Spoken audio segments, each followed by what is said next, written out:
All right, good morning, everybody. Good morning. So good to have all of you here. I am going to piggyback off the Enneagram. I'm not going to mention the Enneagram. I feel like I should just state that off the bat. I'm not going to mention it. However, I do highly recommend the Enneagram as a form of helping us with our emotional health. I took the Enneagram test for the first time like 3 or 4 years ago, and I found out I was a 9, and I found out that my vice, according to that, is a sloth, and it hits me a sloth. Sloth? Yeah, so I'm a sloth in my vice, and it's so deep within me that I got so angry and I didn't touch the Enneagram for about 2 years. So, He was pretty slothy. yeah. So that's just a little insight into my emotional journey. It's been a long road that God has been walking through this with me. But I do highly recommend it, and hopefully we'll have a chance to do some other classes, and if we do, I would love to do that. But this morning we're going to be talking about emotions, and that is something that's super important to me. But before we do that, I just wanted to do a quick, just like intro. Let's just like do, I think we know each other, but I just wanted to find out why, just your name, and then why you wanted to come to this class tonight about emotions. Because it is 8:30 on a Sunday morning, and that must mean something to you to be here. So I just wanted to find out why you guys are interested in this. I'll go first. My name is Wesley, and I'll get into why I'm into it, but let's go this way. Hi, yeah, my name is Jeff, and yeah, we just came just because we like you so much. We just wanted to hear you. God, is it that? Is it the accent? Okay. It was, yeah, that's it. You know, it's just, yeah. Nothing We like hearing you Australian guys talk. Just he knows. Yeah. Okay, thanks. Okay, so nothing to do with emotions. Good to know. I'm glad I know my audience. Okay. Honestly, I'm Linda. He's here to understand my emotions. Okay. Well, I am coming because I wanted to come to Sunday school and some mornings at campus and do other things. Cool. He's coming, but it's always good to learn more about emotions and the spiritual tie into that. And also because I knew you'd have cool socks on. Yes. Okay, And I cool. kind of glimpsed that you got a stash. What's that? You've got a mustache. Yeah, just because I'm lazy. Ah. Yeah. Sloth. Sloth. There we go. Should never have said that. Okay. Cool. I'm Dennis, and I come to all the Sunday school classes unless we're doing music. You're just faithful. And I am interested in emotional stuff, absolutely. Awesome. All right. Yeah, I'm Doug, and I don't have anything else to do, I think, for you. Love it. Cool. Free coffee. Love it. I'm Joel, and I'm probably mostly here. I don't know, I've been in and out of all and many of the Sunday morning classes. Sweet. Some of it is just to practice for when Yeah. Love it. I know. I asked Jace. I was like, "Dude, please send me your class," because I just want to get an idea. Okay. I'm Wally, and like others, I've signed up for, I decided to go to all 4 Sunday school classes because they were available to 4 sessions each. Awesome. And guess I'll see what I can learn about emotion. Okay. Awesome. I'm Liz, and often when he's coming into stuff too. Nice. But also, I did really want to hear you. And lately, I've been reading about contemplative spirituality, and there's a lot of talking about emotions being a cue to what God's actually doing with you. That's awesome. I'm interested in that. Sweet. Awesome. Jace, and I am one of the most emotional people that I know. I'm just in like a constant state of crying. And I think that obviously I believe that's the way God made me, but I think a lot of it is I grew up not knowing how to work through my emotions. And so when Jesus got a hold of me, the floodgates came out, but it's taken me years to learn how to put words to what I'm feeling and why I'm feeling that. And I found God in my emotions, but I want to learn more. So. Nice. Love it. And I'm Irene, and I was partially dragged here. But also I second Jace, I'm very emotional as well. And just by coming to Christ is how emotions were always viewed as a negative thing, especially in the Hispanic culture. Just being emotional means you weren't strong. So I just like learning more about emotions through the lens of the Christian life. Okay. So yes, my name is Christy, like, you know, and we got one more person. Hey, dude. Okay, so I'm throwing you under the spotlight right now. Okay. We're just going around saying our names and then why we're here this morning. I'm Robert, and I just said I'll study sessions 3 months ago. Awesome. Okay. Bad news. I'm not talking a lot about the Bible this morning. I'm sorry. I really remember that. But I am going to be next week. So there's a part 2 of this. All right. I can go home manage. Okay. Okay. Yeah. So I sort of give you a little bit of insight into my personal journey with emotions. For me, I really came head to head with my emotions when I started becoming a chaplain. And that's because I had to. I had no choice. I could no longer hide what I was going through, and that's because my supervisor didn't allow it. So pretty much in chaplaincy, there's a lot of people think of chaplains as people helping people with their spiritual lives, which is true. But actually, majority of my job is actually helping people with their emotional lives. And what I found out very quickly is I was really bad at that, in the sense that in order to help people with their emotional lives, you have to know your own emotional life. And so I quickly came to realize that I was really bad at recognizing my own emotions. So we would have these, in what's called a clinical pastoral education, we would have these things where we would do check-ins, and we would be like, how are you feeling right now? And I'd be like, what is that? What does that mean? And they would just be like, no, how do you feel right now in this moment? And I wouldn't be able to have the words to describe it. And for me, I probably knew like 4 feeling words, right? And in the class, we had the big, the children's thing with the faces, with the feeling attached. We actually had that.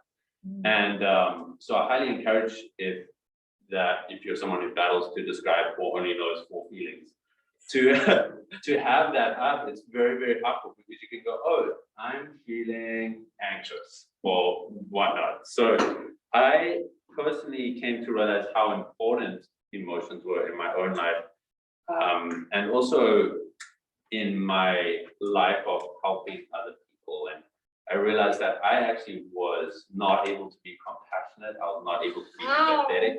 I was not able to really love people well, just because I didn't recognize my own emotions.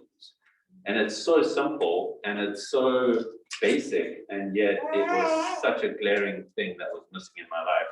And then I was also married to someone I am married to someone who is the complete opposite to me, who will cry in just about nearly any scene. I'm not sure, like they will be, she could cry in Elf, which is like the happiest movie. And so she is very in touch with her emotions. And I've cried in 2 movies. I cried in Free Willy when I was 5 years old. It was devastating. And then I also, what was it? Oh, Road to Perdition with Tom Hanks. That was very emotional for me. So that's all to say is that for me, emotions have been something that have become more and more important in my life with God, in my life with others, and also with my interactions with the world as well. I recently, over the pandemic, got into photography, and I realized how important emotions are in art, and how art communicates emotions to us, and how we can see stuff and we feel it, and that we would not have art without emotions. And so all of that is sort of my personal journey. So I never paid a lot of attention to emotions, or I would suppress them. I think that's the better word, is that I would suppress my emotions a lot. And I always found myself in conflict between my emotions, between my thoughts, and between my actions. This also has to do with the fact that I'm naturally a peacemaker. So I'm always wanting things to be in harmony. And so when they're not, I internally spend so much energy trying to do that. But often what that actually looks like is just ignoring and not facing the reality and just wanting everything to be okay. And I think that just to set the record straight, I think with the vineyard, with the theology we have of the now and the not of the kingdom, I think that interacts with our emotions. I don't think we reach that fully harmonized, everything is angelic, the side of the kingdom. I think if that theology teaches us is that we are always going to be growing and we're always going to be we always are going to be healing, but we're never going to reach full healing this side of the kingdom. And that has also been a huge relief to me, because that's me going, oh, okay, I can take this weight off my shoulder, thinking that I have to do everything to fix myself, or I'm doing something wrong spiritually because I'm not fully healed yet, or so I think our theology of the now and the not kingdom also plays an important role. But I want to save that for next week. We're going to dive into that next week. But yeah, so this thing with our lives, with our emotional, spiritual, and physical lives, and some psychologists call this disintegration, or more the contemplative side of Christians will say this is our false self, and we'll be living out of our false self when we're not connected.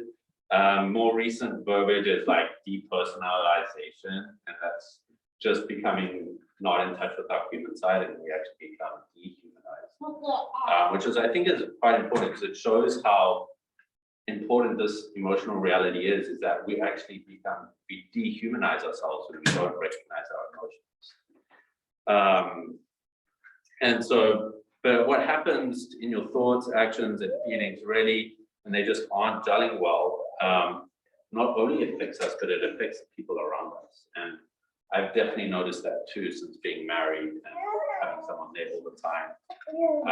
That's also another problem. And so there's lots of reasons that, but the main reason for me as a chaplain was I realized that I actually wasn't able to be empathetic with other people. And I wish there's a lot of chatter, if you are clued in with the Christian world right now in terms of the evangelical world, there's a big thing about, not to be too empathetic, is that actually being empathetic is like, we've got to be careful about being too empathetic, and I just want to scream sometimes, because I don't think we can ever be too empathetic, because what we're saying is we're just really in touch with our emotions, and we're also recognizing the other person. So there's this healthy balance of that. So we're going to look a bit of that in today. But before we do that, I just want to ask a few brave souls. No force, if no one does this, that's fine. But I just wanted to do an emotional check-in right now. And I just wanted to see if anyone would be willing to just say how they are feeling right now at this moment. Don't think about it. Just be like, how are you feeling right now? Any willing volunteers? Yeah. Yeah, I feel like I've got like a, an overall peace with a little bit of joy bubbling out of the house. Love it. There we go. That's great. Okay. I love the associated. Yeah, that's awesome. That's like so good. Okay, cool. Anyone else want to do? Yeah. Dave. I'm feeling kind of a dual thing, like glad to be here with people I know and love. Yeah. And encouraging, but also yesterday I spent 3 hours at the church I used to be part of, where I was at community for 16 years. Yeah. And it was all very intense. Gotcha. So all that stuff, being there at the memorial service and people crying, and it's kind of like confused and edgy. Gotcha. So it sounds like you've got multiple feelings happening at once right now. Right. Okay, that's good. Awesome. Anyone else? I'm in that same ballpark. I accomplished a lot of major things this week. Really excited about the weather. Yes. Excited about church. Excited Love about it. being here. I'm very frustrated that I'm wearing this mask right now. Yes, I'm with you. Yes. Yeah. I love it. So they're like, I've got two emotional words, frustrated and excited. Awesome. Love that. I am feeling relieved because I was quite stressed in doing this. And then yesterday I was texting a friend who I've been like trying to get to church, and she texted me yesterday. She was like, hey, I'm gonna come. And I was like, awesome. And then I was like, I'll be there at 8:30. I'm teaching a class on emotions. And she's like, oh, that's great. What you're gonna be talking about? And then I told her, and then she didn't reply. And then like an hour later, she was like, hey, I'm gonna going to the Anglican church. So I was like, so I was feeling very insecure before this class. I was like, oh, and she's a fellow chaplain as well. So I was like, cool. So how do I not read into this situation right now? So anyways, but right now I'm feeling really happy to be here, and I'm feeling really excited. So I just wanted to start off by just like reading you guys some quotes about some ideas about what the emotional life and how we understand emotions out there looks like. I just want to say I have nothing, like I don't hold anything against these people. I just disagree with them, or I might agree with them. So the first one is from Joel Osteen. And he said, every day we have plenty of opportunities to get angry, stressed, or offended. But what you're doing when you indulge these negative emotions is giving something outside yourself power over your happiness. You can choose to not let little things upset you. Then there's this by Mara Maynes, and it says the sign of an intelligent people is their ability to control their emotions by the application of reason. Another quote from Oscar Wilde: I don't want to be at the mercy of my emotions. I want to use them, to enjoy them, and to dominate them. So these are just two ideas or camps, I would say I would put them into about emotions. One, you've got Joel Osteen, and he's very popular for this. It's advocating for a very positive emotional life, right? In psychological terms, it's known as positivism. And so he is pretty much saying that we need to do everything we can to not allow ourselves to have any negative emotions, but more need to focus on positive emotions. And we need to revolve our lives around anything that might get in the way of us having positive emotions. And then you've got people who will say that we need to get our emotions under the umbrella of reason, right? And we need to submit our emotions to reason, because that is the way the world needs to work. We are at foremost, I'm not getting into the philosophy of this, but this is probably, I think, the most prevalent one in our world today, is that we are reasonable beings, and that is the main thing about us. And that reason needs to rule the world. And I'm not saying reason isn't important, but that they would say we need to put everything under the umbrella of reason. So these are just two ways, and I just wanted to find out from you guys if you had noticed any other ways of that, whether it was growing up or that you've seen about how the world interacts or understands emotions. I've listed two, like positive, focusing on positive or reason. Any other ways that you have noticed the world interacting with emotions or understanding? Yeah. Self-protection, Okay. where, Say more. yeah, where you might have certain emotions, but you're afraid to share them because you might feel like they'll be judged, or you'll be judged because of them. Okay. You'll be hurt by others if you reveal your vulnerability, you know, so you're kind of like, Yeah. you might be feeling certain things, but you kind of like, you know, hold them in because you don't want to put them out there where you can get damaged worse. Gotcha. So it's like a survival. Survival, Yeah, yeah. survival. Okay. Yeah, that's really good. And that would probably tie into a lot of evolutionary psychology, like that emotions form part of our evolution to survive. And so that could be part of that too. Yeah, anyone else? I don't know quite how to describe this or if Yeah. it's true or not, but it's almost, one thing I've noticed is is actually reason is taking a backseat. Oh, yeah.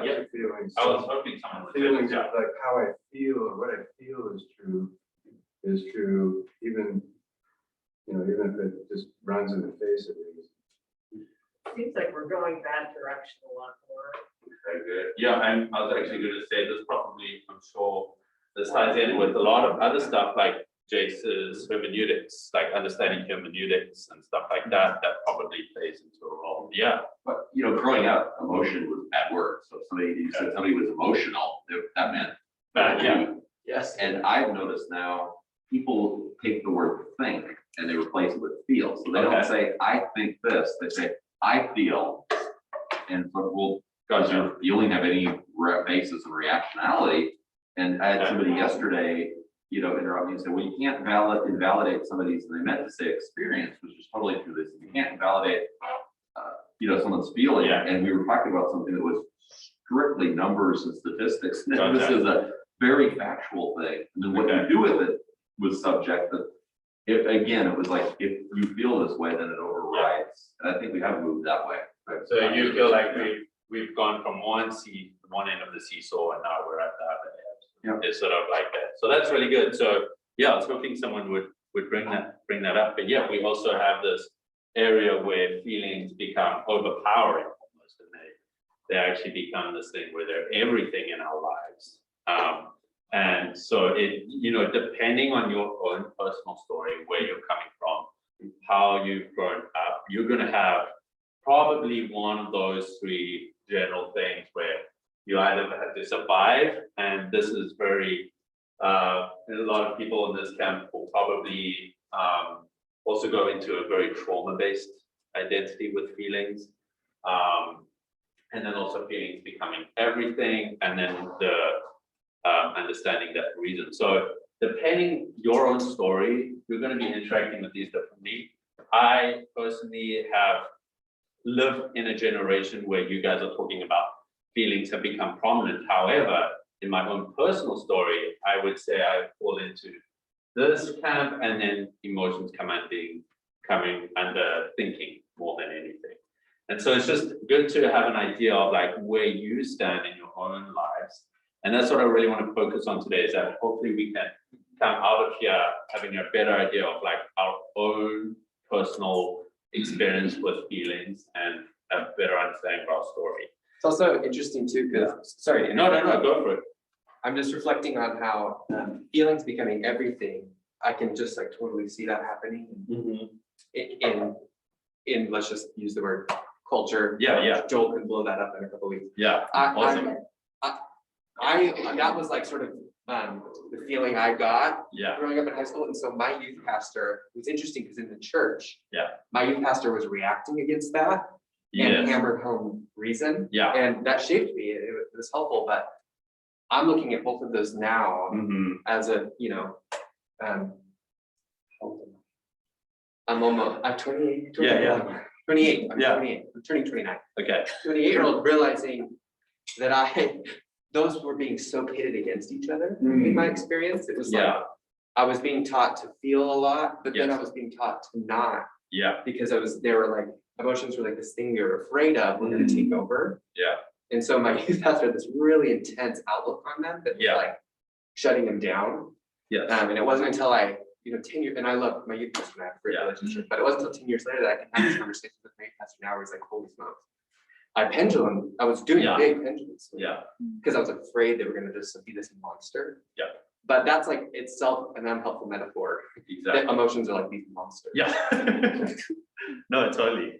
Yeah, no, I think that's a really, really good. And I think this is also why I'm going to go back to this, but I also really love the church context that we're in the vineyard, and a lot of people have been influenced by this. It's just understanding the both end side of theology, and we're always striving within our theology to pursue the radical middle, and that is so helpful because it just it keeps us from going to one extreme, right? And it keeps us from going to either, and it helps us put them in a balance. So the first thing I want to say, like the first point I want to make though, is just like like, I don't need to qualify this, and I just want to say that emotions are inherently and fundamentally good. Like, they are good things. We were designed with them, and we worship a God who has emotions. Like, we don't worship an emotionless God. And so those two things alone tell us that our emotions are part of who we are as humans, and they are good. Paul says this, I'm sure a lot of you will be in, I'm talking about the Bible, anyway, just for you, okay. Okay, so Paul says to be angry, but not to sin, right? And just that sentence alone tells us what? That being angry is not a sin on its own, right? Being angry is not a sin. I absolutely, Marshall quotes him a lot, and our church has been influenced by this guy, Dallas Willard, right? And I love him to bits. The one thing I very much disagree with him on is he says that anything you can do angry, you can do in another state.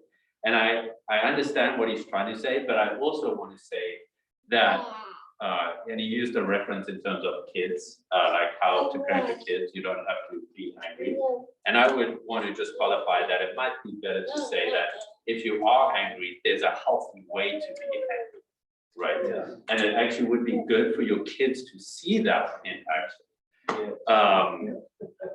So I just want to say unequivocally that emotions are good, and that we've been designed with them. And so we already touched on this a little bit, but how many of you growing up, just by show of hands, did any of you growing up grow up in an environment where you tried not to be angry, where being angry was a bad thing?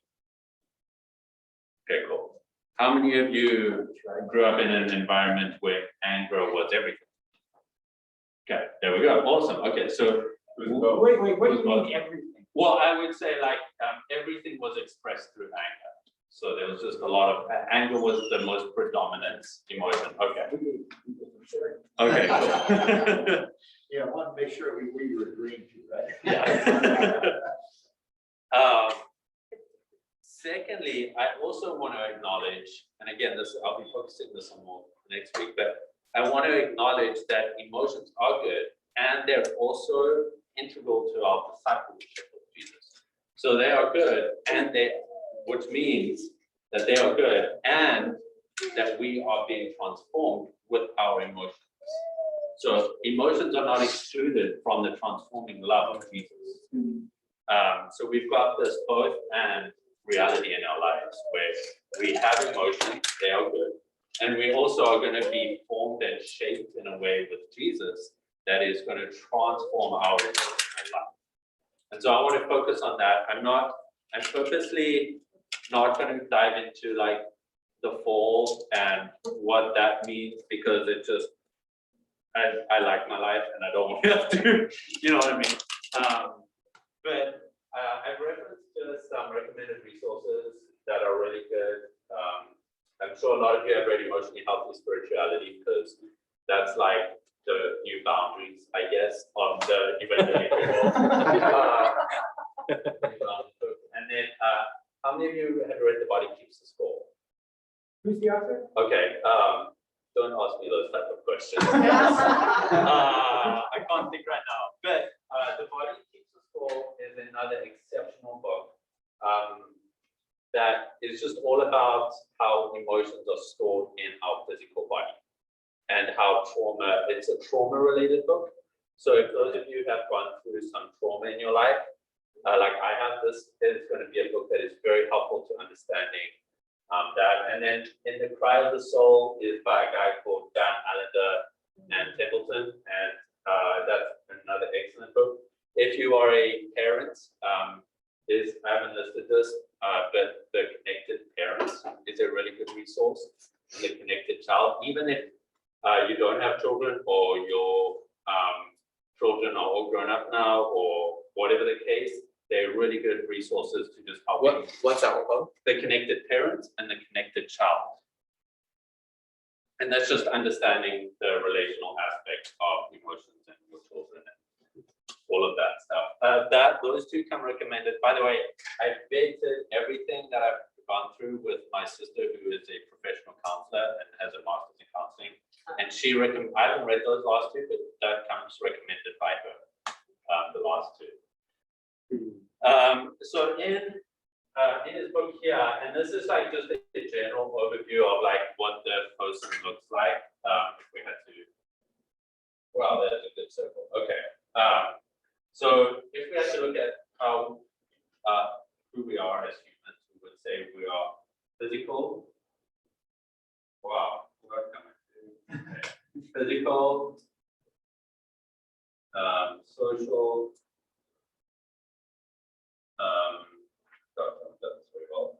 emotional, what? Okay, emotional, spiritual, and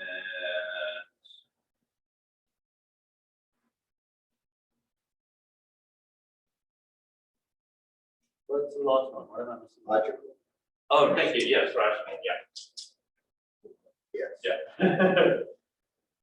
So this makes up who we are as humans.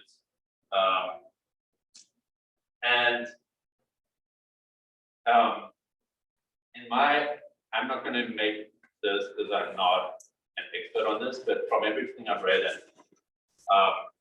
everything that I understand, I would say that these we need to see in a holistic manner. And as soon as we start putting one above and putting one against the other, that's when problems start to occur, right? And so understanding our emotional life, we need to understand that it's connected to all of these aspects of our lives. And we need to understand that all of these are important equally, and that we need to understand that all of this comes under our discipleship to Jesus, if that makes sense.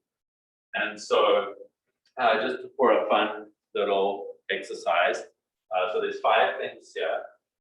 In your life right now, could you organize those where you think is most important, that you feel like is the most prioritized? 1 being the most prioritized, 5 being the least prioritized in your discipleship with Jesus.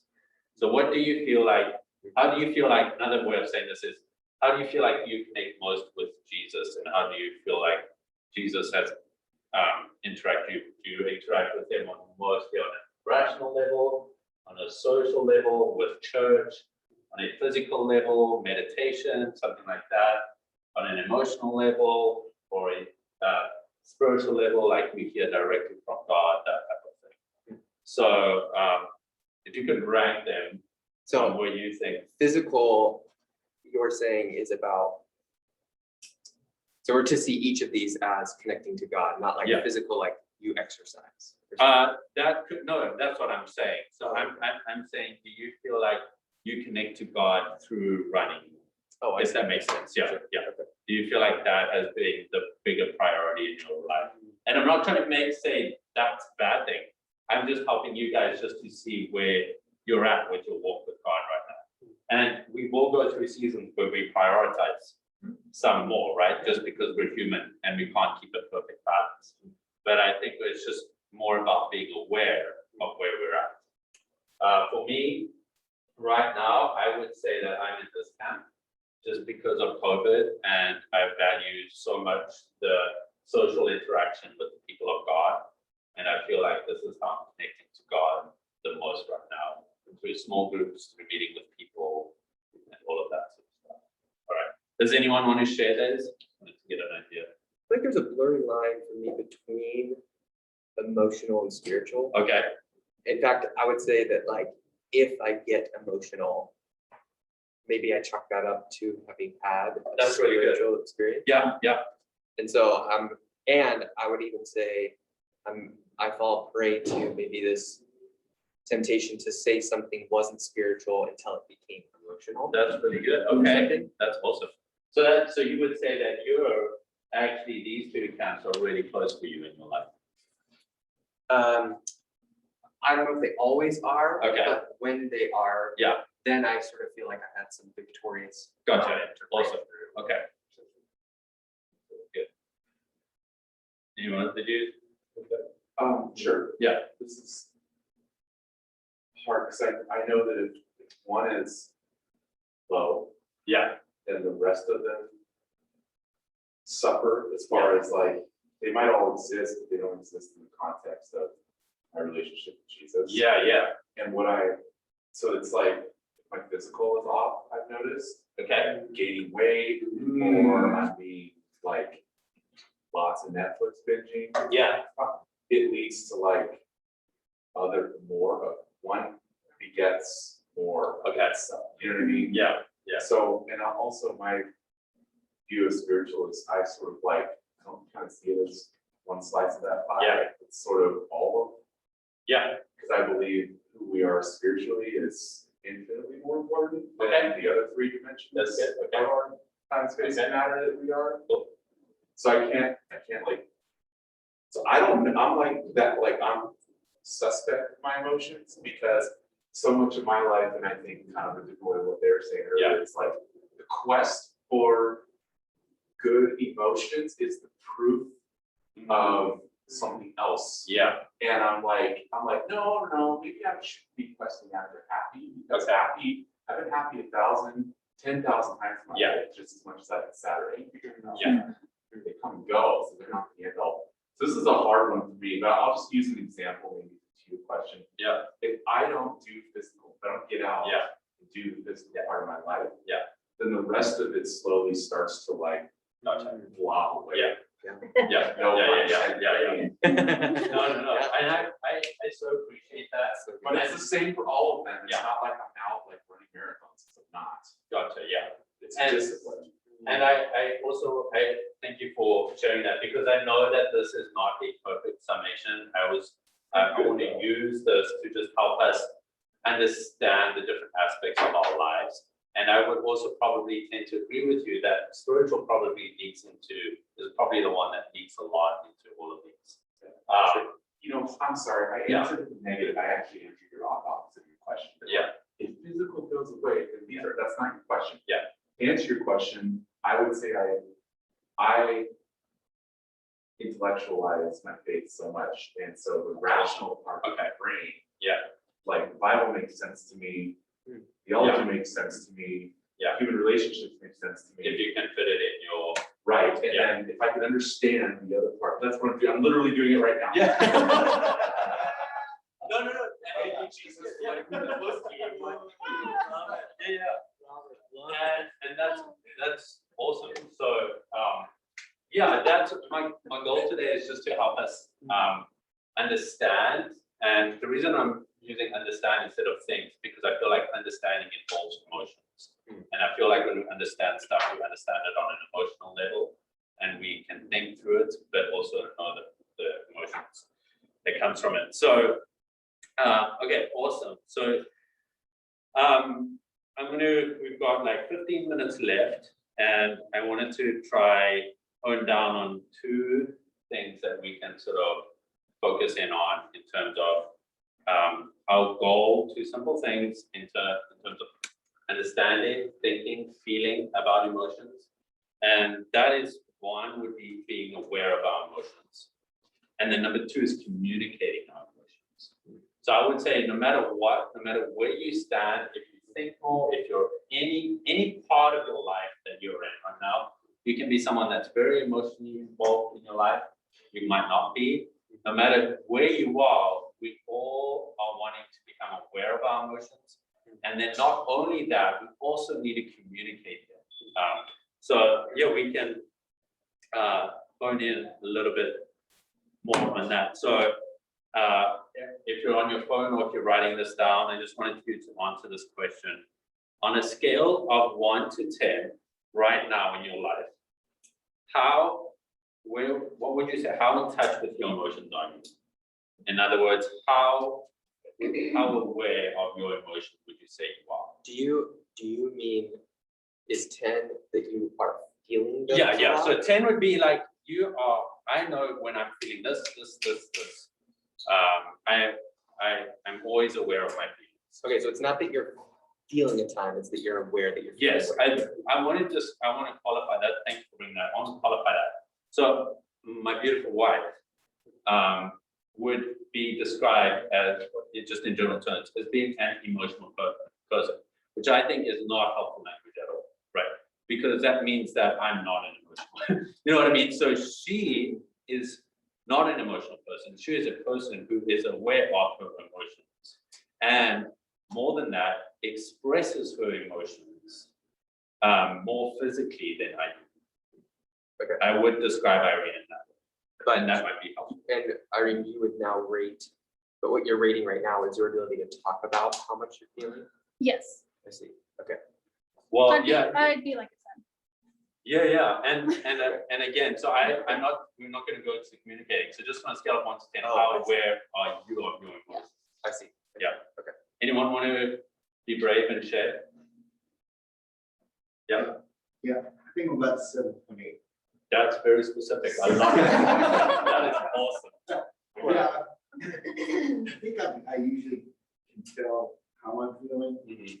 and not always, sometimes I don't always know right away like why I'm feeling that way. Yeah. I think I. Text him with wife. Yeah.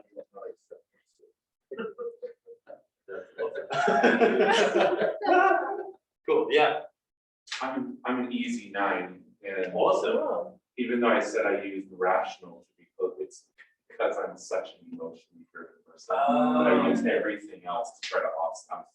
The goal is like a strong 9.5. Okay, cool. Okay, awesome. Similarly, I think I'm a very rational person, but I'm also very, I think, in touch with my emotions. Okay, Pretty on point. cool. Sweet deal. I think maybe 6. Okay, Because I suppressed them for so long, it's hard to pay attention. Now, it's like, it's such a habit to say. Doesn't matter. Yeah. We're going this way. yeah. Mm. Practice. All right, well, that's really, really great and really important. And I also wanted to find out, I thought we could just share what are ways in which it's helpful for you to recognize your emotions. Are there any practices in your life that help you recognize where you are emotionally? Or it could be that you just naturally do. You seem to be naturally aware. But I also wanted to find out. It's actually a discipline. Okay, awesome. So Okay, I grew up in an angry household where Okay. everything is expressed in anger. okay, I don't know how to deal with themselves. Yeah. What that means is the children are not 99 out of 100 times. Children or the people with less power in that situation are not allowed to express any anger because it's a threat to the anger boss. gotcha. So to speak. So for me, it's sort of like parenting myself on an ongoing basis. Wow. The way that how my Father in heaven Yeah, wants me to understand what's going on in my, Okay. my feelings. So like, if I think about my kids at 19 and 13 years old, there are certain things I would never say to them to devalue them. And so I talk, this is gonna sound real soft, guys, but I talk to myself real passionately about what I'm feeling. And I basically just say, okay, hold on. And I just basically just set it down in front of me. I don't always visualize it, but for our purposes here. And it's like, it's a constant discussion. So I say the spiritual one throws me because I'm always in discussion with Jesus because I need this external higher power to create a way to bounce trends off of, to say, all right, hold on. What Jeff was saying earlier, like I quite understand why I'm feeling this way, but I know it's happening. What is it? So I just talk through it, and I talk myself through it the way that I would. I'm a pretty good dad, and the way that I would my daughter. yeah. Awesome. So do you talk out loud, actually talk out loud, or is If it I'm by external? myself, I do. Awesome. Okay, cool. Sweet. No, but I literally stop and we'll take a few minutes and I'll just be like, okay, hold on. Like literally thinking like, why is my heart pounding, or why am I rushing, or like, am I breathing right now? Yeah. And why? How old am I? All that kind of stuff. Sweet. Love it. But it's taken practice. It's not natural. It's not natural. Okay. Yeah, Thank you I for have to clarifying bring that. every other aspect of that wheel to bear. Then you looked like you were gonna say something. Yeah, for me, like Liz is saying, I've spent so much of my life trying to be strong, to suppress. Okay. Okay, And I found that that's helpful in some ways, yeah, at least, yeah, but in a lot of other ways, not healthy at all. But I found that I need to say to myself, it's a discipline to grow into Dennis, you need to listen to your body. And that's helpful for discernment, because I get in situations where I'm going, no, I need to do this. Yeah. This is the right thing to do. And then, but it's like I'm feeling one thing and then my thoughts are going this entirely different direction. Gotcha. And I'm starting to catch myself and saying, Dennis, you need to listen to your body and, be very aware of the specific things you're feeling. cool. Physiologically, whatever, and then learn to interpret those. Okay. Wes, I have a question. Do you, in like chaplain training and stuff, do they classify stress as an emotion? Yes, So you're feeling yes, stress? Yeah. 'Cause I realized my body tells me I'm stressed way before my brain catches up. yes. And that's true. my wife is constantly saying, it's like all of a sudden I have intense acid reflux and I can't sleep, and she's like, are you stressed? And I Yeah. have to have a reckoning with my life. I'm like, Yeah. oh, I guess I am. I didn't realize. But then once I start intentionally attacking that, it goes away. Yeah. So I'm wondering but I've never thought of it as an emotion. I thought of it as just I don't know, this State of outside thing or Yeah. Yeah, no, stress is 100% an emotion. And generally, in this book here, that's what this book is about. Just it helping explain that emotions are stored in our body, which means that we often display our emotions before we even think about them. Yes, yeah, wow. Right. And then what we tend to do is we try to then rationalize our way out of it. Right. And so that is not the answer, because it's a bodily thing. And so that's why the contemplative side of Christianity is really important, because it's actually a very holistic way of understanding that there's actually practices that we can do that involve our body, our physical nature, that actually impact the emotional and spiritual life. So, okay, good. We got the other thing that in the emotionally healthy spirituality that he talks about is understanding your story. And what he means by that is understanding your family heritage, because that will also impact our emotional life. I'm sure we all intuitively understand if you grow up in a predominantly angry home or a home that suppresses feelings, that's going to impact your emotional life, right? You can't avoid that, right? And so understanding that aspect will shed light onto things that we do now and how our emotions are impacted by that. So I think actually if you go onto Pete Scazzara's website, there's actually a link there called the Geniogram. That's an actual thing that you can do. I don't know if it's paid. Do you have to pay for it? I think you can get a worksheet. I think you can get a worksheet, and then you can just map out your family history as They far kind as of tell you how to do that book too, I think. they go over it. There's a more interactive thing on his website though, so that if you want to map it out, it's extremely helpful. I didn't do his one, I did a similar one, but it is very, very helpful, just helping us understand where our emotional lives and history come from. I grew up in a family where my parents were always involved in the church stuff, and they were involved in, actually ironically, in a healing ministries, and they led that. I don't know if you know Living Waters.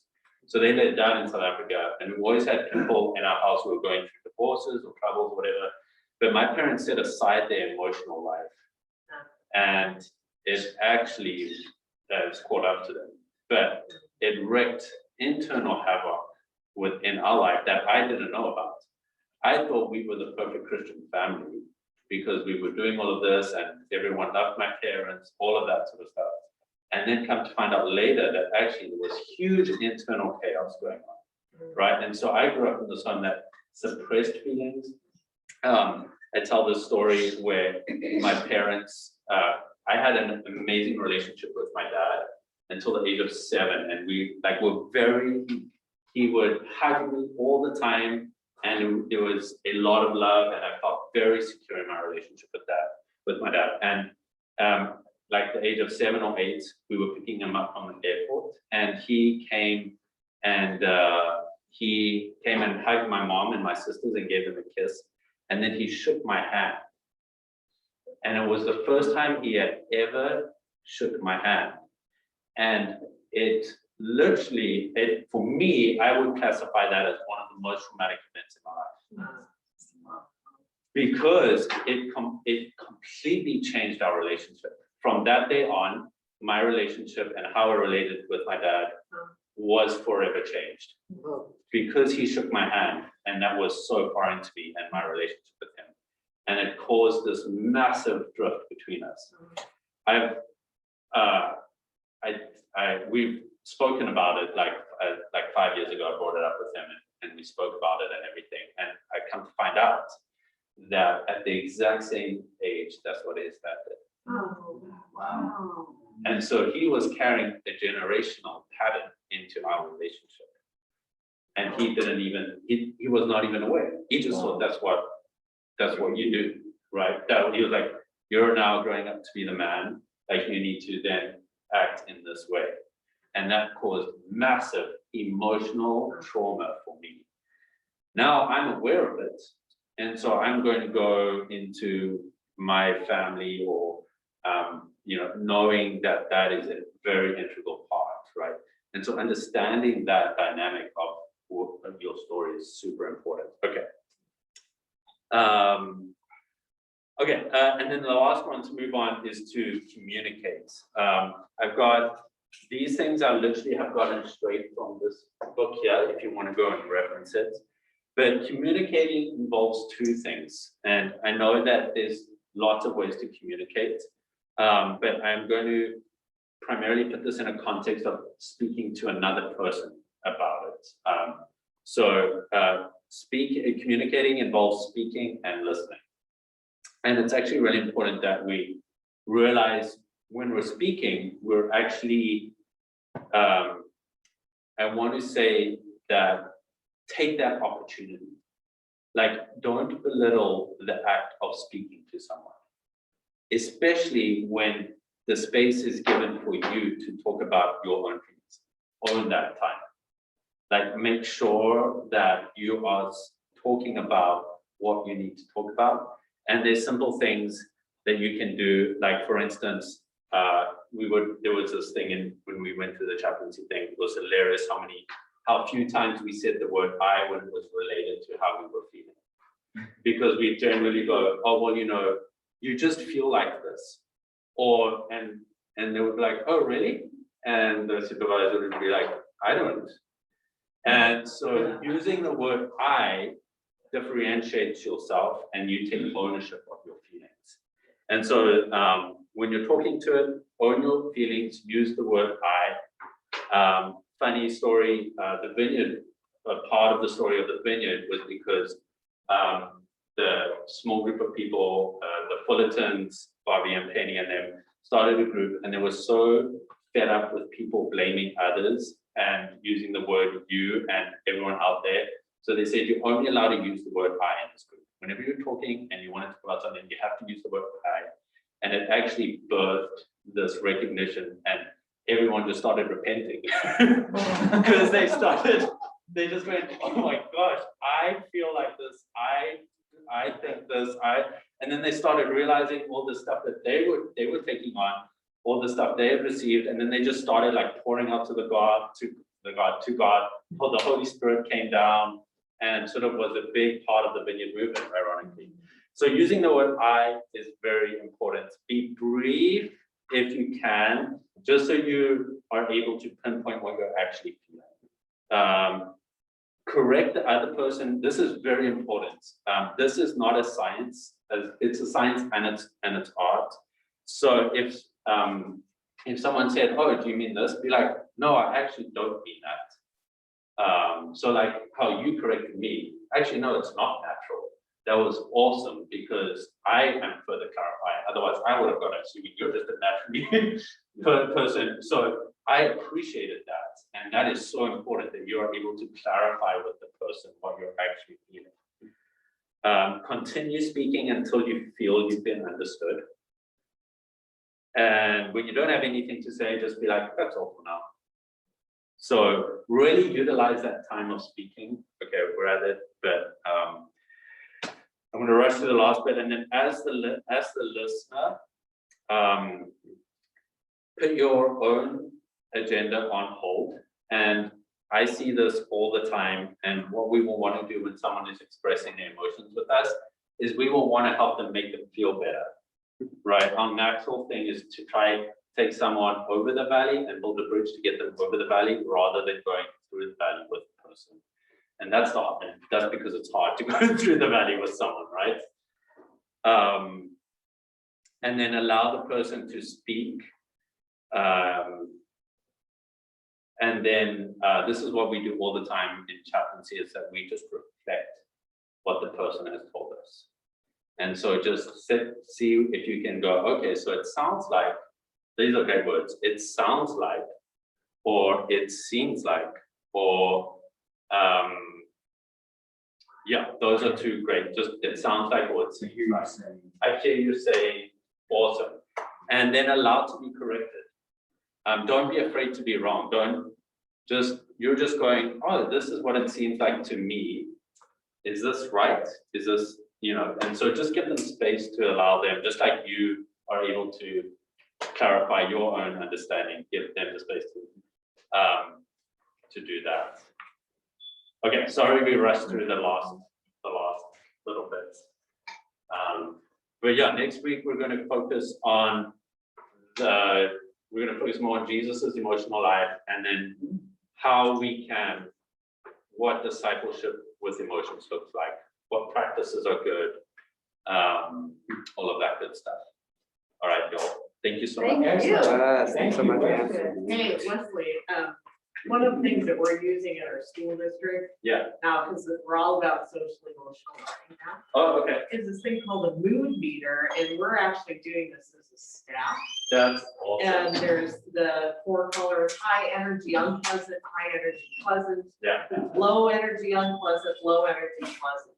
And then within each quadrant, they have a lot of specific words Wow. that you can actually click on and get the definition of that word. Wow. So That's amazing. it's just, I think it's a free app. I Oh, it's love an it. app. Okay. So anyway, mood meter. Mood meter, I'm writing that down.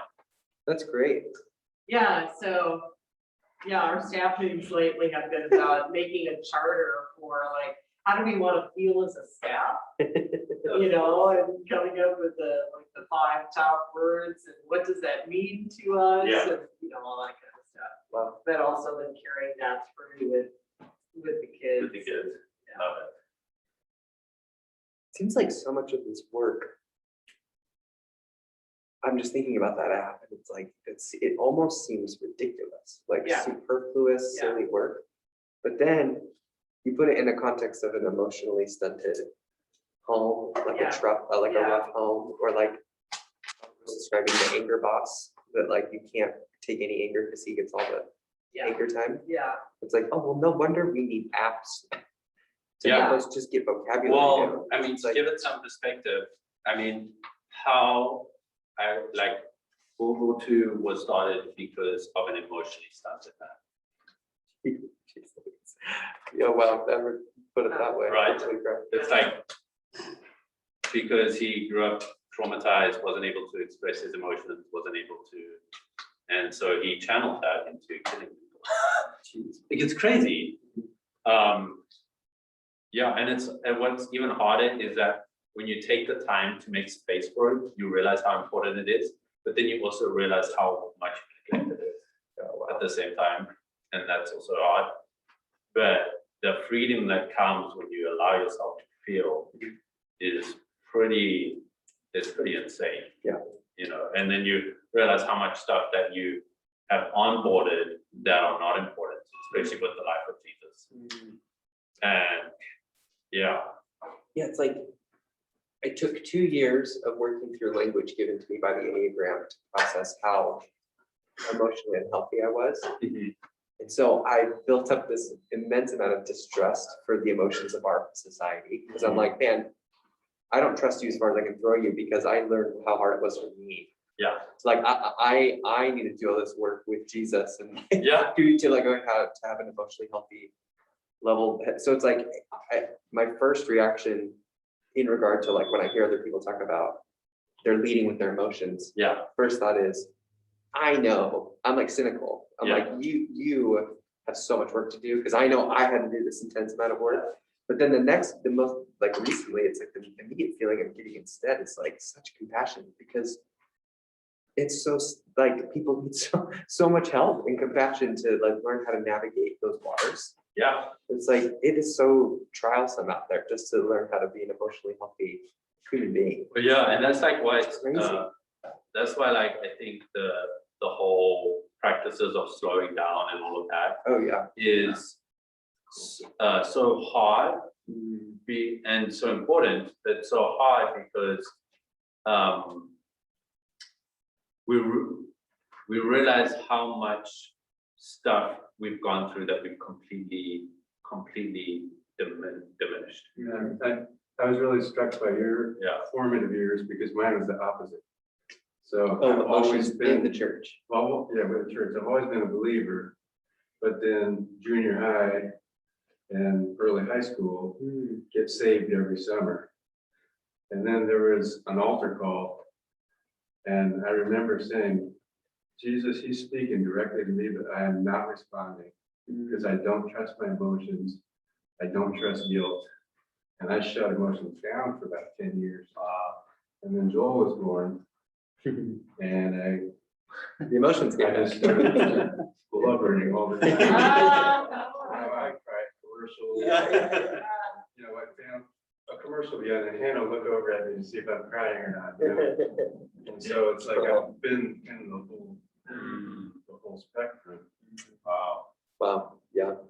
Yeah, I remember like one of my first weeks doing the chaplaincy thing, and we have these like mentors, and I was going through a patient I saw with her, and I classified the person as not like being okay spiritually. Like we've got different levels of like if they are acute or moderate or whatever. And I said they were mild, and they were actually in the realm of like they were doing okay. They weren't in the red zone or anything. They were actually in the green or the orange zone. And she was like, you could hear that they said that they were feeling really overwhelmed. And I was like, yeah. And she was like, why do you feel like that's in the green zone? And I was like, well, she's just feeling overwhelmed. And she was like, okay. And she was like, do you feel like that's a good state?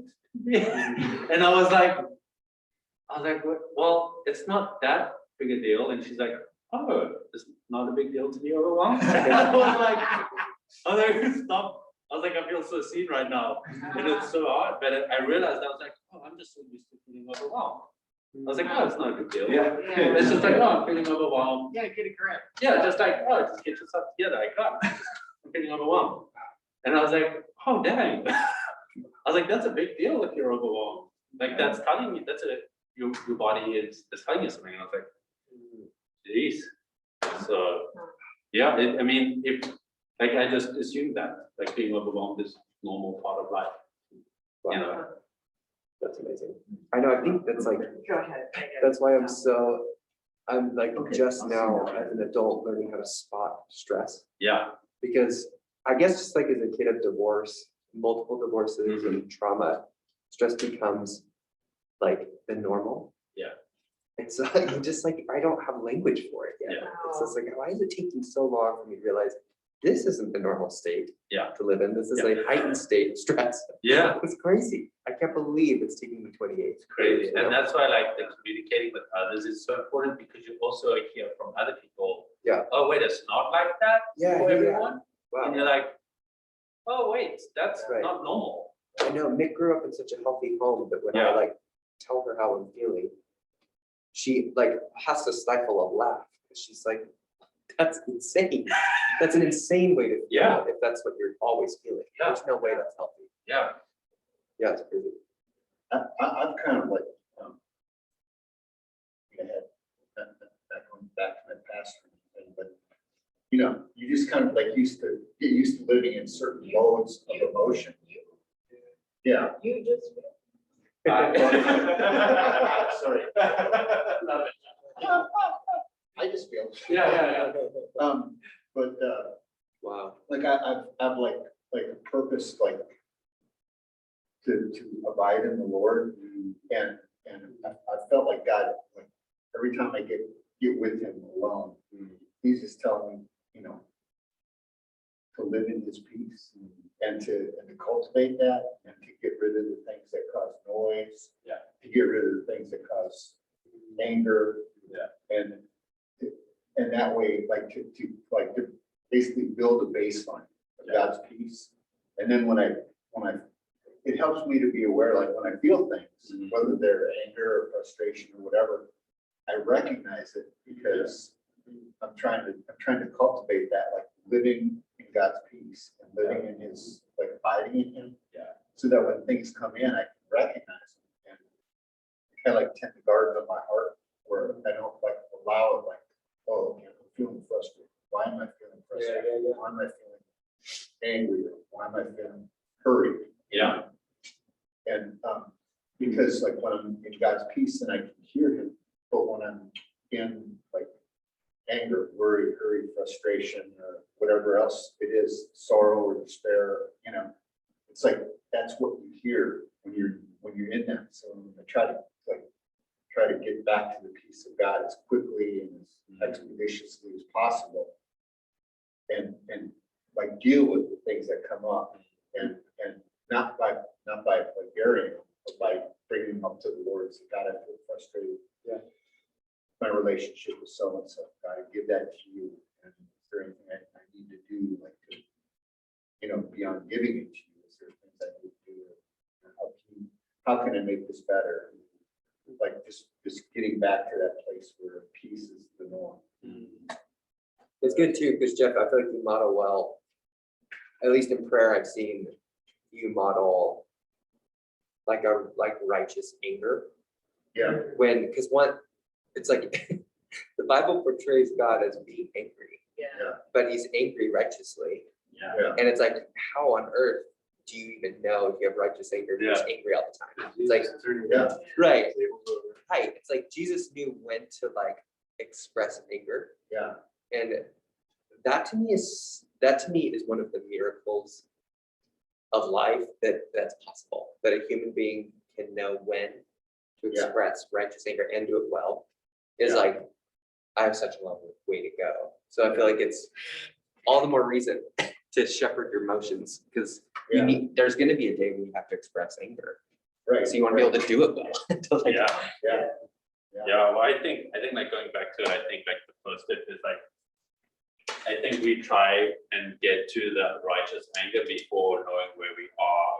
Jeez. You know, like, and that's why it's so important, that verse that says it's okay to be angry but not sin. That means that we can stop, and it doesn't matter what we're angry about. We could be angry about anything, and it's okay, because if we're stopping and recognizing it before we act on it, that's what it's about. And so I could be angry about something that's irrational. The point is not to get guilty over it. Yeah. Like that's what I feel like is really hard, is that we get guilty about our feelings. And actually stopping and recognizing it is actually going, oh no, like I can give myself space to be angry about this, even if it's irrational, even if it doesn't make sense, because if we suppress it, that's even worse. I think that's really important. And like the sin part is just recognizing that we just have to be aware of it. Otherwise, we're going to try to be righteously angry, and we haven't dealt with what we're actually going through. Right? Like we're skipping so many steps. Yeah. And that's like the Russian part. That's really good. It says, out of the overflow of the heart, the mouth speaks. Yeah. And Yeah. above all else, guard your heart, because out of it is the wellspring of life. Yeah. So if we have those human emotions, mixed in our heart. That's what ends up coming out. Yeah, yeah. Sometimes it's just a mixture of God and mixture of our own